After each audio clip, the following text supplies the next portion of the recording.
Un second Algérien multicondamné renvoyé par avion et refusé par l'Algérie. Vous avez vu ce qu'ils auraient dit, les autorités algériennes, aux policiers français? Allez, c'est bon, cassez-vous. Voilà, non mais bon, on va en parler dans un instant, ça, quand on vous dit qu'on marche sur la tête. Mais ici, je vais vous dire, pour moi, le plus gros problème en France, c'est l'absence de fermeté. Moi, je suis président de la République. Il y a des mecs qui parlent comme ça à mes policiers. Écoutez-moi bien. J'appelle le président algérien. Et je vais vous dire, ça va pas se passer, mais pas du tout comme ça. Je peux vous dire que je lui passe un savon. Non mais vraiment. Et je lui dis, écoute-moi bien, vous allez voir ce qui va se passer pour vous demain. Vous allez voir, ça va pas être la même limonade. Donc, non mais c'est vrai, moi, il est hors de question que des mecs parlent comme ça à mes policiers. Hein. Je suis désolé. Hein. Je suis désolé, mais moi, non mais sans gueuler, pour vous dire, moi je suis désolé. Il y a un manque de courage politique. Bien sûr. Emmanuel Macron, excusez-moi, il faut qu'il se réveille. Au lieu de faire des vidéos quand il y a un mec qui n'arrive pas à payer avec son téléphone au péage, ou d'aller au Louvre pour dire qu'on va remettre la Vénus de Milo, on va lui rajouter un bras. Non, franchement, non mais attendez. non mais franchement, mais sans rigoler, qui s'occupe de son pays. Non mais qui s'occupe de son pays. L'interview fleuve du président algérien. Mais au-delà de ça, mais moi je suis pas ça. Mais moi, le président algérien, j'ai ça, je lui dis, c'est vous qui avez dit, allez, c'est bon, cassez-vous là, à mes policiers? Ouais, d'accord. Bon, je vais t'appeler dans 1 heure là. On va parler, toi et moi. Alors, il y a une première mesure qui demande que ça peut être fait dès demain. C'est quoi? Depuis 2013, l'élite algérienne, la nomenclature, les élites politiques, n'ont pas besoin de visa pour se déplacer en France. D'où d'ailleurs la facture dans les hôpitaux de Paris. On peut du jour au lendemain dire, ça c'est fini. Vous ne circulez plus sans visa. C'est fini. Ça, c'est 2013. Ok, donc admettons que Macron est lâche, est peureux, et pleutre, et tout ça. Pourquoi il fait ça, en fait, à votre avis? Juste parce que ça l'amuse que tout le monde soit contre lui, que ce soit lamentable. Mais alors, puisque Retailleau l'aime bien aujourd'hui. Géraldine Maillet, Géraldine Maillet, moi aussi j'en ai marre. Je te jure, d'Artigol et Bagné, je vais les arrêter. Non mais Gauthier, j'en ai marre, moi, d'entendre ça. Non mais je pose une question aux gens. S'il vous plaît, regardez les bêtises qu'on entend sur cette antenne. Non mais excusez-moi, on est sur Europe 1, je suis pas venu pour ça, moi. Moi non plus. Là, je souffre. Je suis désolé. La question, je lui réponds, vous lui répondez. Comme vous voulez, Cyril. Alors, on va faire une réponse conjointe. Alors, qui commence? La question. Est-ce que vous demandez? Non, mais la question de Géraldine Maillet, je le dis aux auditeurs d'Europe 1 qui nous écoutent. Pourquoi est-ce qu'il ne fait rien? Non, mais pourquoi il ne se fait rien? Elle sous-entend que c'est parce qu'il ne peut rien faire. Non. Mais quelle catastrophe. Parce qu'il ne veut rien faire. Mais quelle catastrophe. C'est une volonté. C'est pas parce qu'il ne veut pas. Mais peut-on changer de question, Géraldine? Peut-on arrêter de se poser la question? C'est toi qui fais les questions, vas-y, je t'en prie. Merci, j'adore. Peut-on arrêter de dire pourquoi il ne fait rien? Peut-on se poser la question pourquoi il devrait le faire?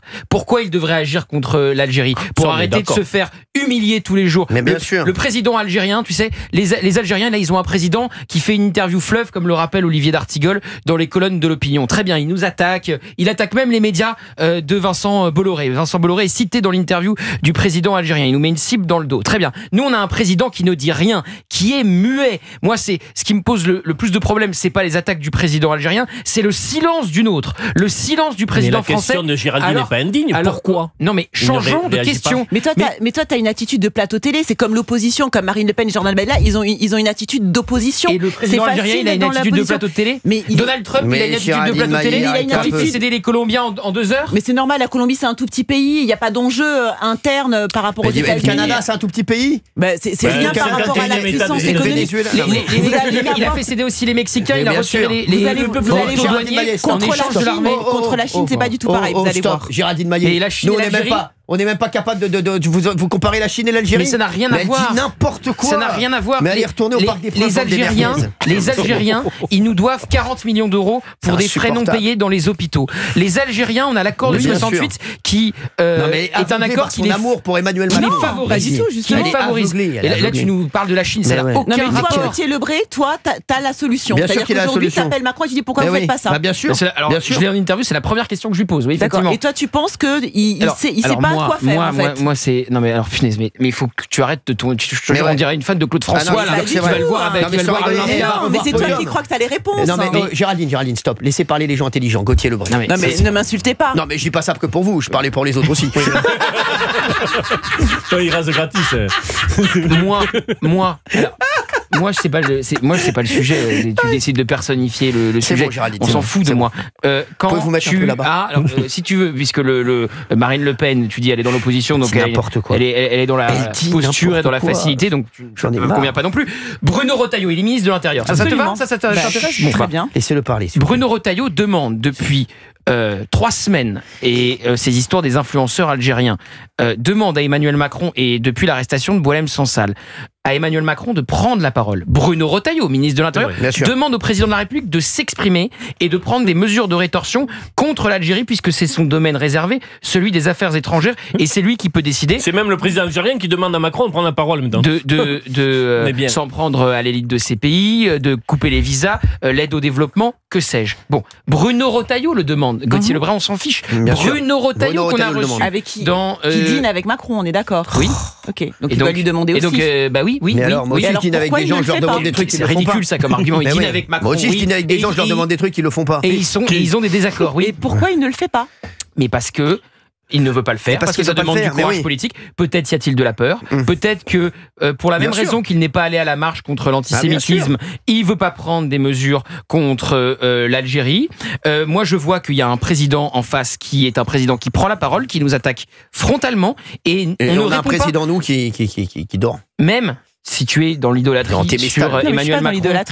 N'insultez pas mon intelligence. Tu es dans l'idolâtrie. Mais comment tu peux accepter qu'on soit faible? Elle ne dit pas ça. Mais si, elle était faible. Bah si, on répond pas. On répond pas. Donc déjà, on est dans la démocratie. En face de nous, il n'y a pas une démocratie. Donc déjà, les enjeux ne sont pas les mêmes. Ne nous laissons pas faire. Ne nous laissons pas faire. Je dois te faire rappeler Valérie Benaïm. Au moins, elle n'entendait rien.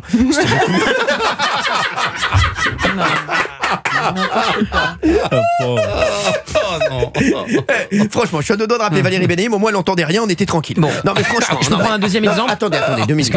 Moi, elle a décidé de. Je rappelle pour ceux qui nous écoutent sur Europe 1 à 16h41. Si vous voulez rejoindre le fan club d'Emmanuel Macron, vous contactez directement Géraldine Maillet sur son Instagram. Au 06. Voilà. Et vous la contactez directement, vous lui laissez un petit message et elle vous répondra. Il lui reste encore des pins et des badges, bien sûr, Emmanuel Macron, et des badges en marche qui sont encore. Il en reste peu, mais il en reste encore. Elle en a encore. Elle a encore un dernier carton. Vous inquiétez pas. Merci. Oui. Autre exemple, parce que c'est pas moi le sujet encore une fois, mais j'écoute les gens qui parlent. J'écoute Bruno Retailleau, j'écoute Xavier Dréancourt, ancien ambassadeur de France en Algérie. On peut juger qu'il est expert du sujet et que son expertise est intéressante.